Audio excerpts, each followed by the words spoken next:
So the next chapter will be supply and law of supply. Over here we'll be talking about elasticity, the law, the exceptions, and the factors that affects the law of supply. So first one over here we need to know it's a producer's perspective. We are doing the law of supply.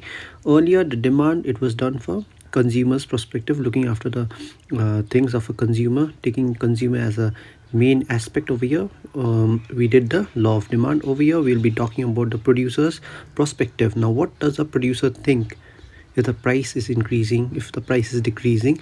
So on that basis we'll be talking over here about law of supply and supply. So first we'll just be talking about this supply, producer perspective. Second one, there's a direct relationship between price and quantity supplied. So over here when the price increases, what happens to quantity supplied? Quantity supplied also increases. So there's a direct relationship, both increases.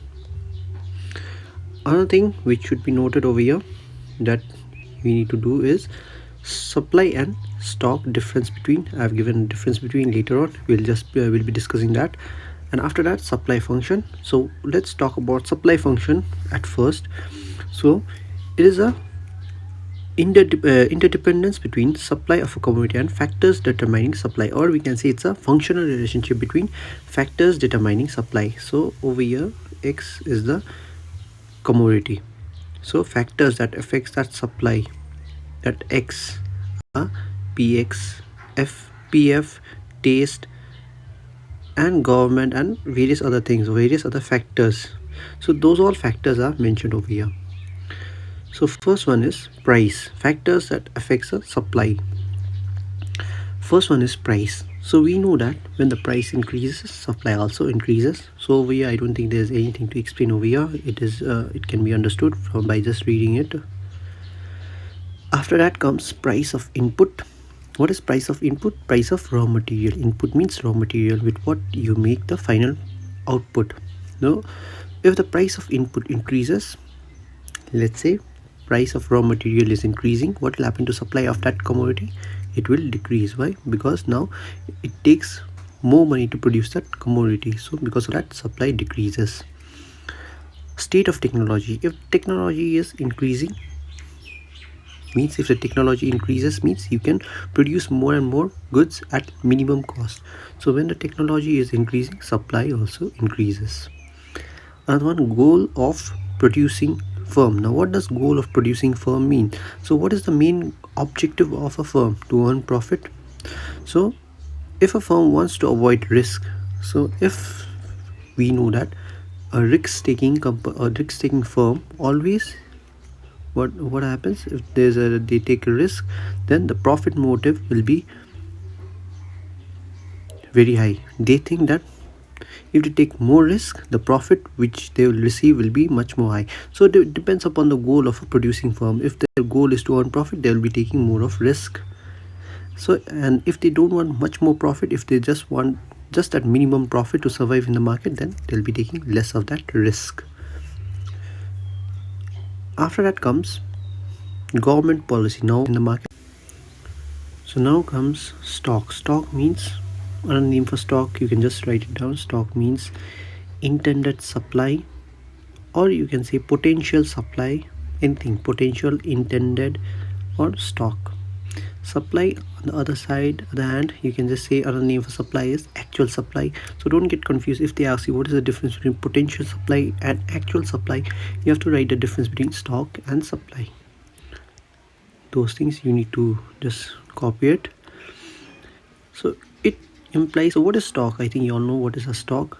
It implies the volume of a commodity which can be bought in the market for sale at short notice. It implies the quantity of a commodity which is actually bought in the market for sale. So which one is wider? Stock is wider than supply. From stock, supply comes. If you have stocked goods, then only you can supply the goods. So you can just go through it, just go through the difference over here, and you can choose any 5 and you can just learn it. I won't go in detail because it's very easy over here.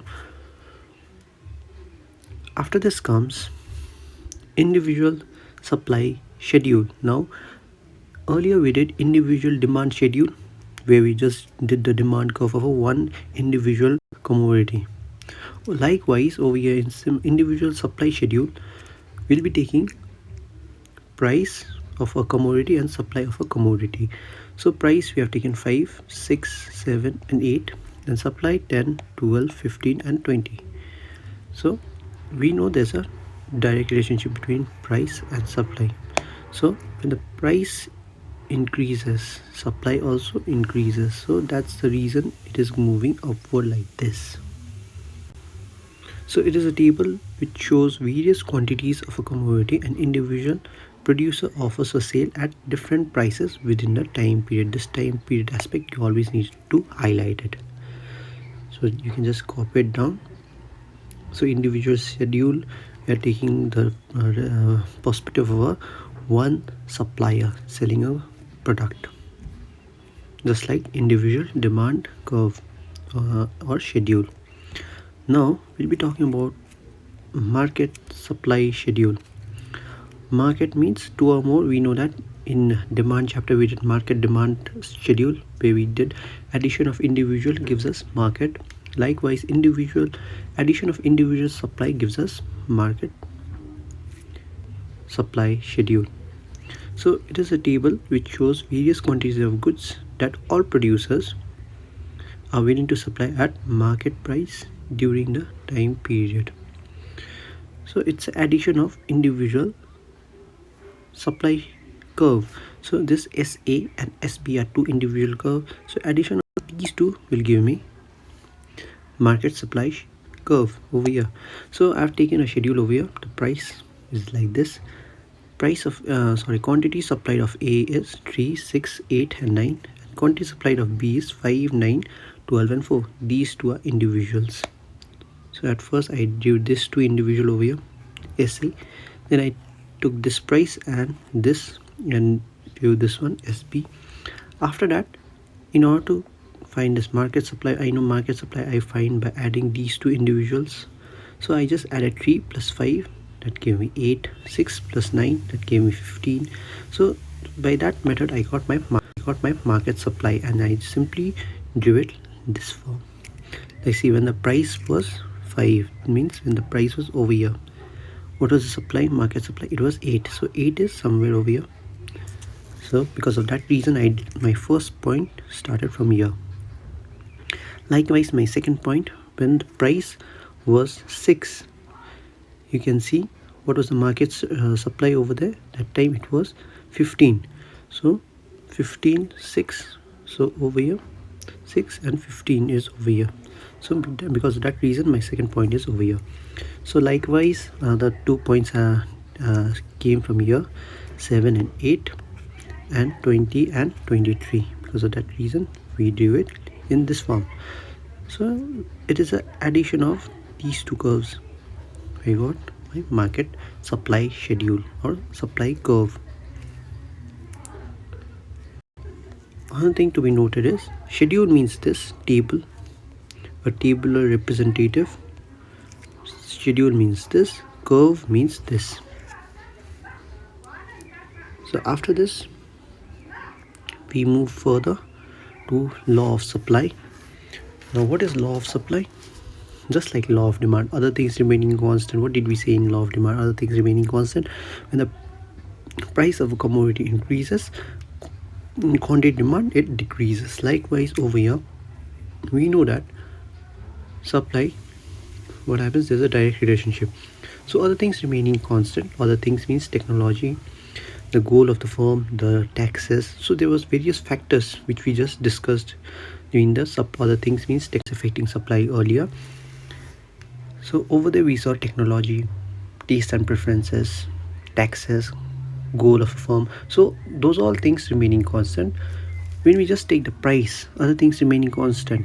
When the price of a commodity increases, the quantity supplied also what happens? It increases. Therefore, there's a direct relationship between price and quantity supplied. You just need to mention that much. And if they ask you what are the assumptions, assumptions means what are the things that you considered. You considered technology remaining constant, goal of a firm remaining constant, taste and preferences of a consumer yeah, you can say remaining constant, or you can say government policy remaining constant. So you can say various things that can be a assumption. They'll just be asking you two assumptions. You can give any of the two assumptions. So the factors are the two assumptions. All the factors except price are your assumptions over here. I didn't mention it, you can just mention it by your own. Now comes exceptions. Now what is exception? When does the supply curve doesn't move like this up? So vertical supply curve. So what happens over here? So we know that there are various goods, various commodities like old coins, like manuscripts, which is limited in numbers and we just can't replicate it, or we can just reproduce it. So those are all limited goods. So in case of that limited goods, can we increase the supply? No, we can't increase the supply with the increase in price. The price of all vintage goods may go on increasing, but the supply remains fixed over here. So because of that reason, the supply curve over here is moving upward like this. The price is increasing, but the supply is over here, it's fixed. So that's the thing, I've just mentioned it over here. You can just go through it. After that, so if you see over here, this is the second exception, backward bending supply curve of labor. Now what happens over here is, as the wage rate which is shown over here and the labor hours means the working hours, and his wage rate means his salary. So as his salary goes up, the labor, he tries to work for more hours, like you can see over here. See, just related with the curve over here. So over here, so labor hour at this wage rate, it was over here, but when he reaches this WO, which you can see, what happens is there's a LO which is represented over here. So from that point, as his wage rate goes on increasing, the labor, what he prefers is, he prefers leisure over labor. So because of that reason, his labor hours is decreasing, but his wage rate goes on increasing. The employer asks him to work more because he is now an experienced person. So because of that reason, he asks the employer to work more, and he increases wage rate, but in return the labor doesn't work or doesn't increase his labor. That's the exception or backward bending of labor curve, which you can just read it through from here. After this comes reason for upward sloping of supply curve. Now why is supply curve moving upward? So first one is profit motive of an individual firm. Now what is a profit motive? Means, let's say an individual supplier or a producer, he sees that while he is producing a certain commodity, he sees there's a lots and lots of profit which he is earning at a minimum cost. Now if it's average price, let's in long run, high prices may attract new firms in an industry. So however, input cost may also increase. So that's the cost which we are talking about, input cost. So if the input cost is increasing, means even the producer who is just giving that raw material, even his income is increasing because his input cost price is also increasing. So he is encouraged to supply more of the raw material. So the new firm will be willing to supply more at a higher price. So everyone over here will be looking for higher prices. So we know the stages of production. What happens is, you get raw material, then after that raw material is processed and made into final product. Now whoever supplies this raw material, he now supplies that raw material at a higher price. Why? Because he's seeing that industry, there's a higher captivity of the profit is increasing. So because of that increasing nature of the profit, that product is getting more and more popular. So because of that popularity, what does this producer over here, this producer who is supplying this raw material, what he does is he increases the price of raw material.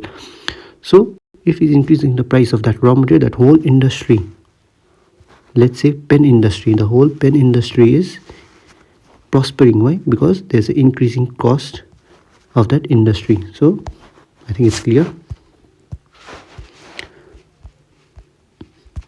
Now comes movement and shift. Now we know from the demand curve what is movement and what is shift. Movement means over here, from A to B, that's a movement. So when it moves upward, just the opposite will be taking place. When it moves upward, it is called, so see, this shows a OP, PO to OP1. That is called, so see, moves upward. It is called, so see, this shows a OP, PO to OP1. That is indicated as, this shows an extension in supply. So when it moves upward, when supply curve moves upward, it is called extension. When a supply curve comes down like this, it is called contraction. So you need to know upward extension, downward contraction. That is movement. Movement means upward. Movement means extension and contraction. Just go through it over here. Then comes shifts of supply curve, rightward and leftward. So over here, what are the reason for the movement? We know the factor that affects the movement from the demand, it is the price, and not the other factors, not the other factors like the taxes, not the other factors like technology. So over here, just the price affects the movement. But the shift, what affects the shift? The price remaining constant. Other factors like technology, change in taste and preferences, change in goals of the firm, change in the population, change in various other aspects other than price affects the shifts of supply curve. So if the supply curve is moving rightward, that's called increase in supply. If it's moving leftward, it's called decrease in supply curve. So you can clearly just read it through over here, you'll be understanding it. It's similar to demand curve, that the movement and shift of demand curve. In demand curve, downward movement was called extension, but in supply upward movement is called extension. That you need to focus over here. So we have just clearly stated the reason, so you can just go through the reason. We have discussed it earlier also when we first started our chapter. Changes in price of inputs, changes in technology, changes in goals of the firm. So you will be asked to write any of the two reasons, like why the supply curve moves upward. State two reasons. So over here you'll be mentioning any of the two reasons other than price. Now comes price elasticity of supply. Now we have discussed the elasticity of demand. So I think you all know the concept of elasticity. What does elasticity means? It's a responsiveness of quantity supplied of a commodity to a change in price. So the similar formula is here: change in Q upon change in P into P upon Q. Over here there's no numericals needed, you just need to know this much from here. So degrees of supply elastic. So elastic and inelastic. I'm not talking about perfectly elastic and not perfectly inelastic. I'm just talking about elastic and inelastic. So elastic, it comes from here. So you can see elastic means greater than 1. It comes from y-axis. Inelastic, it comes from x-axis. This point is called intercept. Now this intercepting concept, I'll be talking it later on. Intercept means the point at which the supply curve touches the x-axis. So during the case of elastic, the intercepting point is at y-axis. This is y-axis, I think you all know it, y-axis. After that comes completely inelastic supply or perfectly inelastic supply and perfectly elastic supply. So if there is no change in quantity supplied, which changes in price. So if the price goes on increasing, so you'll see supply curve moving like this. Completely elastic means like this. Over here infinite, over here elasticity is equals to 0, similar to that of demand. So from demand only, it's same like that of demand. Perfectly elastic, perfectly inelastic, similar to demand chapter, which we have already done. Now this is a major and the most important topic over here, that is geometric method of calculating supply. Geometric arc or point method of calculating supply. So you can be asked any three, like they can just ask you what is point elasticity of point method of calculating supply, or arc elasticity of calculating supply, or geometric method of calculating supply. So you have to write the similar answer in the same pattern whatever I have written. So we know that elasticity means responsiveness. Yes, with a small change in price, how does a price, with a change in price, how does a supply react? So to calculate elasticity here, we measure elasticity of supply at a given point on a supply curve. It is known as point method or geometric method. So we use the formula over here. Intercept on x-axis upon quantity supplied. Intercept means the point at which the supply. Use the formula over here. Supply curve touches the x-axis. So first one is elasticity is greater than 1. So we know what is greater than 1. From the previous thing we know that it will be coming from y-axis. So I just extended and I joined over here. So intercepting point is at point A. So at point A, that's the intercepting point. So I can take any of the point from here. From here I can take it from here. So I have taken a point over here and I just drawn a single line over here, which you can see this line, and I have marked that line as point B. So I'll be calculating elasticity from these 3 points. So what is my intercept on x-axis? That is A, B. Why? Because I have to calculate from here till here. So intercept is from A to B, because intercept means the point at which supply curve touches the x-axis. And I can take any point. You can take from here also. You can take another point over here. You can take a point from here. I have taken a point over here. It depends upon you where you want to take the point. So my point over here is point B. So from here to point B, that is intercept on x-axis is AB. And how much is quantity supplied? Quantity supplied can never be negative. So it can be AB or OA. So it has to be positive. So that's why OB is my quantity supplied. So when I divide AB upon OB, this whole thing divided by this small thing, I will be getting elasticity as greater than 1. So in order to understand it much more clearer, let's say this AB, I will be getting 11 centimeter and OB is, let's say, 4 centimeter. So 4 divided by 5 is for 1.2 or something. So 1.2 is greater than 1. So that's why over here we can see elasticity will be greater than 1, because 1.2 is greater than 1. So similarly, let's see the second one, that is when elasticity is less than 1 or it's inelastic. So in case of inelastic, we know that the supply curve starts from x-axis. So the intercepting point is A. Likewise over here, intercepting point was A. In case of inelastic, the intercepting point is over here. So you can take any point from here. I've taken over here point B.